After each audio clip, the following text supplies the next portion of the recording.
না আছে নাগমণি আর না আছে শক্তি। হে বিধাতা, আমি আর কত এভাবে নুন চাষ করে দিন পার করব? আমার এই কষ্টের দিন কি কোনো দিনও শেষ হবে না। খিদের জ্বালায় পেটটা যে চোচো করছে। যাই বাবা, কয়েকটা শিকার ধরে খেয়ে আসি। এই বলে মল্লিকা নাগিন তার গুহা থেকে বেরিয়ে জঙ্গলের দিকে চলতে থাকে। নাগিন যখন শিকার খুঁজতে ব্যস্ত, ঠিক তখনই তার চোখ যায় জঙ্গলে ঘোরাফেরা করা আরেকটা নাগিনের দিকে। এই জঙ্গলে তো আমি ছাড়া আর কোনো নাগিন নেই, তাহলে এই নাগিনটা আবার কে? ও মা, এই তো দেখছি একটা পরী। নাগিনের রূপ ধরেছিল, কিন্তু এই পরী আকাশ থেকে জঙ্গলে এসে এমন নাগিনের রূপ ধরেছিল কেন? ব্যাপারটা আমার কাছে সুবিধার মনে হচ্ছে না। তবে যাই হোক, পরীটা অনেক সুন্দরী, সারা শরীর সোনা দানায় ভরা, তার উপর আবার নিজের রূপ পরিবর্তন করে ইচ্ছে মতো আকাশে জঙ্গলে ঘুরতে পারে। মল্লিকা নাগিন যখন নিজে নিজে এসব বলছিল, ঠিক তখনই তার মাথার উপরে থাকা ফলের গাছ থেকে একটা ফল তার সামনে পড়ে। আরে, এটা তো মিষ্টি ফল। যাক বাবা, ফলটা পড়ে ভালোই হলো। এটা খেয়ে এখন ক্ষুধা মেটাবো। মল্লিকা নাগিন ফলটা তুলে নিয়ে তার গুহায় ফিরে আসে আর ফলটা খেতে থাকে। পরদিন মল্লিকা নাগিন আবারও জঙ্গলে শিকার খুঁজতে বেরিয়ে পড়ে আর দেখতে পায় গতকালের সেই পরীটি আবারও আকাশ থেকে নেমে একটা সুন্দরী মানব কন্যার রূপ নেয়। আরে, এটা তো সেই গতকালের পরীটি, আজকে আবার মানব কন্যার রূপ ধারণ করলো। এই পরীর সাথে আমাকে কথা বলতেই হবে। কিভাবে রূপ পরিবর্তন করে সেটাও জানতে হবে। পরিরূপে মানব কন্যা যেই সামনের দিকে চলতে শুরু করে, ঠিক তখনই পেছন থেকে মল্লিকা নাগিন ডেকে ওঠে। পরী, ও পরী, একটু দাঁড়িয়ে যাও, তোমার সাথে যে আমার কথা আছে। নাগিন, তুমি আমাকে চিনলে কি করে? আমি তোমাকে কালে জঙ্গলে দেখেছি। কি সুন্দর তোমার রূপ, আর কি সুন্দর তোমার হাসি। আমি তোমার সাথে বন্ধুত্ব করতে চাই, তুমি কি আমার বন্ধু হবে? হ্যাঁ নাগিন, আমি অবশ্যই তোমার বন্ধু হব। পরী, আমি দুদিন থেকে দেখছি তুমি আকাশ থেকে নেমে নিজের রূপ পরিবর্তন করে জঙ্গলের মধ্যে চলে যাও। তুমি কিভাবে নিজের রূপ পরিবর্তন করো আমাকে একটু বলবে? হ্যাঁ, অবশ্যই বলবো। এই যে জাদুর আংটি দেখতে পাচ্ছ, এই জাদুর আংটির সাহায্যে আমি আমার রূপ পরিবর্তন করতে পারি। এই জাদুর আংটির অনেক ক্ষমতা আছে। শিখাপরি আর মল্লিকা নাগিন বেশ কিছুক্ষণ গল্প করতে থাকে আর তাদের মধ্যে ভালো বন্ধুত্ব তৈরি হয়। এরপর থেকে নাগিন আর পরীর যখনই দেখা হতো, নাগিন পরীকে তার দুঃখের কথা খুলে বলতো, আর তা শুনে পরী তার জাদুই আংটির সাহায্যে নাগিনকে সুস্বাদু খাবার আর বিভিন্ন উপহার দিত। এই বোকা শিখাপরীকে দিয়ে আমার বেশ ভালোই লাভ হচ্ছে।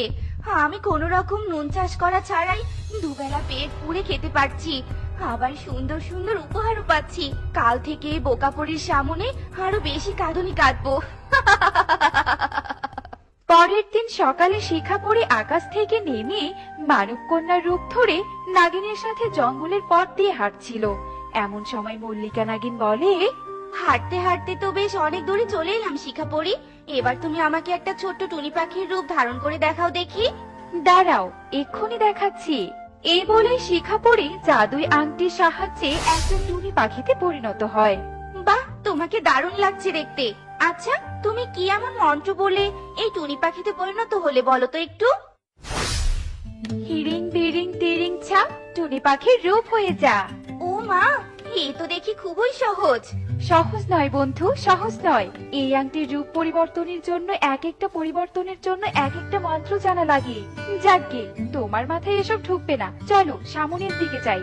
ওরা দুজন সামনের দিকে চলতে থাকে আর শিখাপরি মেঘের উপরে থাকা তার রাজ্যের কথা, রাজ্যের অন্ধপরীদের কথা, তাছাড়াও রাজ্যে থাকা সোনা দানা মণিমুক্তার কথা খুলে বলে। তাই শুনে মল্লিকা নাগিনের বেশ লোভ হয় আর মনে মনে বলে, যে কোনো উপায়ে এই বোকা শিখাপরীর কাছ থেকে এই জাদুই আংটিটা আমাকে নিতেই হবে। তারপর আমি রূপ পরিবর্তন করে পরিলোকে যাব আর সোনা দানা মণিমুক্তাগুলো নিয়ে জঙ্গলে ফিরে আসবো। নাগিন, আজ আর না, এবার আমাকে ফিরতে হবে। এই বলেই পরি পরিলোকের দিকে চলতে থাকে। এইভাবে বেশ কিছু দিন কেটে যায়। একদিন নাগিন তার গুহায় বসে পরীকে নিয়ে দুষ্টু বুদ্ধি আঁটছিল। ঠিক তখনই সেখানে পরি আসে। পরীকে দেখে নাগিন মনে মনে বলে, আরে, এই বোকা পরী আমার কাজ সহজ করতে সোজা গুহায় চলে এসেছে। আর দেরি নয়, তাড়াতাড়ি কাজ হাসিল করতে হবে। পরী, পরি, বন্ধু, তুমি এসেছো। আমি তোমার জন্যই অপেক্ষা করছিলাম। বন্ধু, তোমার ওই আংটিটা আমাকে একটু দিবে? ওটা হাতে নিয়ে দেখতে যে আমার খুব ইচ্ছে করছে। হ্যাঁ, এই নাও। পরি তার হাতের আংটিটা খুলে নাগিনের হাতে দেয়, আর সাথে সাথে নাগিন পরীকে ধাক্কা দিয়ে গুহার আরো ভেতরে ফেলে দেয়, আর গুহার মুখটা একটা বড় পাথর দিয়ে আটকে দেয়। পরি গুহার ভেতর থেকে আত্মচিৎকার করে বলতে থাকে, হে কি বন্ধু, তুমি আমাকে গুহায় বন্দি করলে কেন?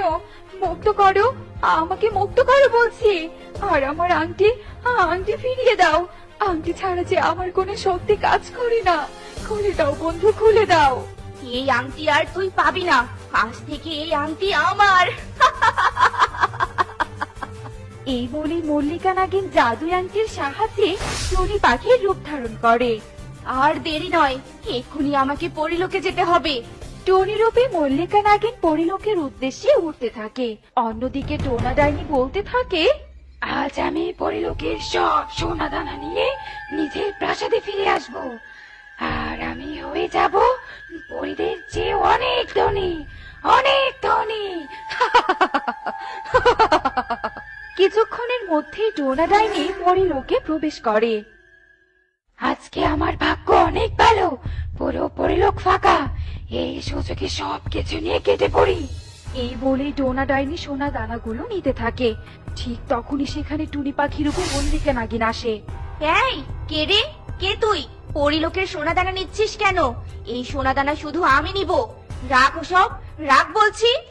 নাগিন তুই, তোর এত বড় সাহস, আমার উপর চেঁচামেচি করিস? দাঁড়া, তোকে দেখাচ্ছি মজা।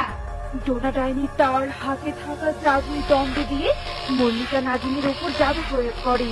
ডোনা ডাইনির ছোড়া জাদু মল্লিকা নাগিনের শরীরে আক্রমণ করার আগে মল্লিকা নাগিন সেখান থেকে সরে যায়, আর জাদুই আংটি সামনের দিকে প্রসারিত করে বলতে থাকে, জাদুই আংটি, ধ্বংস করে দে এই ডাইনিকে, ধ্বংস করে দে।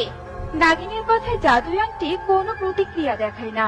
এই দেখে নাগিন বলে, এই রে, অন্যকে আক্রমণ করার মন্ত্র তো পরীর কাছে জেনে নেওয়া হয়নি। এবার তো আমি শেষ। মল্লিকা, বাঁচতে চাইলে এখান থেকে পালা। মল্লিকা নাগিন এই বলে আবারও টুনি পাখির রূপ ধারণ করে সেখান থেকে জঙ্গলের দিকে পালাতে থাকে। আর ডোনা ডাইনি বলতে থাকে, আমি কি দেখলাম? নাগিনের হাতের আংটিটা তো পরীর।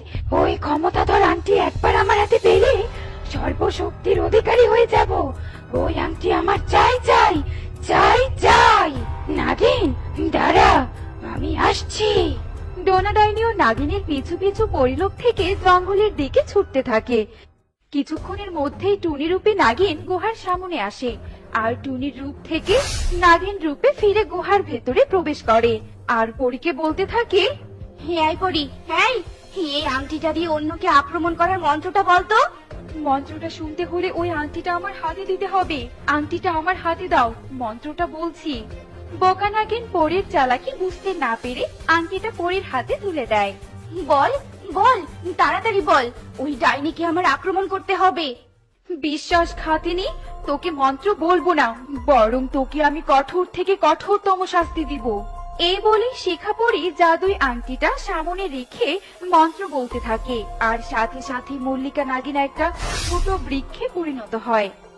এ কি করলে? আমার কষ্ট হচ্ছে। আমাকে ঠিক করে দাও, ঠিক করে দাও পরি, আমাকে ঠিক করে দাও। তোর মতো ছলনাময়ীকে আমি কখনোই ক্ষমা করব না। তুই সারা জীবন এই বৃক্ষ হয়ে শাস্তি ভোগ করবি। এই বলেই পরি যখনই সেখান থেকে প্রস্থান করতে যাবে, ঠিক তখনই সেখানে ডোনা ডাইনি চলে আসে, আর এদিকে ওদিকে তাকিয়ে বলতে থাকে, নাগিন, ওই নাগিন কোথায়? এই নাগিন, কোথায় লুকিয়ে আছিস? তাড়াতাড়ি বেরিয়ে আয়। ডোনা ডাইনি এসব বলতে বলতেই তার চোখ যায় পরীর হাতে থাকা আংটির দিকে। ও, তাহলে এই আংটি তোর কাছে চলে এসেছে। দে, ওই আংটি আমাকে দে। দে পরি, দে, ওই আংটি আমাকে দে। এই আংটির জন্য আমি এক্ষুনি একজনকে শাস্তি দিলাম, আর তুই লোভ করছিস? বাঁচতে চাইলে আংটির লোভ ত্যাগ করে এখান থেকে চলে যা। আংটি, আংটি তো আমি নিবই নিব, সেটা যে কোনো মূল্যে। এই বলে ডোনা ডাইনি তার জাদুই দণ্ড দিয়ে পরীকে আক্রমণ করতে থাকে। পরীও তার আংটি দিয়ে ডোনাকে পাল্টা আক্রমণ করে। আক্রমণ পাল্টা আক্রমণের এক পর্যায়ে পরী আংটির সাহায্যে একটা তরবারি প্রকট করে আর এক কোপে ডাইনির একটা পাখা কেটে ফেলে। তুই কি করলি? আমার পাখা! যন্ত্রণা! ডোনা ডাইনি আর্তনাদ করে মাটিতে পড়ে যায় আর যন্ত্রণায় ছটফট করতে থাকে। তা দেখে শিখা পরি সেখান থেকে পরি লোকের দিকে ফিরে যেতে থাকে আর টোনা ডাইনি চিৎকার করে বলতে থাকে, ছাড়বো না আমি তোকে পরি। একদিন না একদিন ওই আংটি আমি ঠিক ছিনিয়ে নিব, সেই দিন হবে তোর শেষ দিন।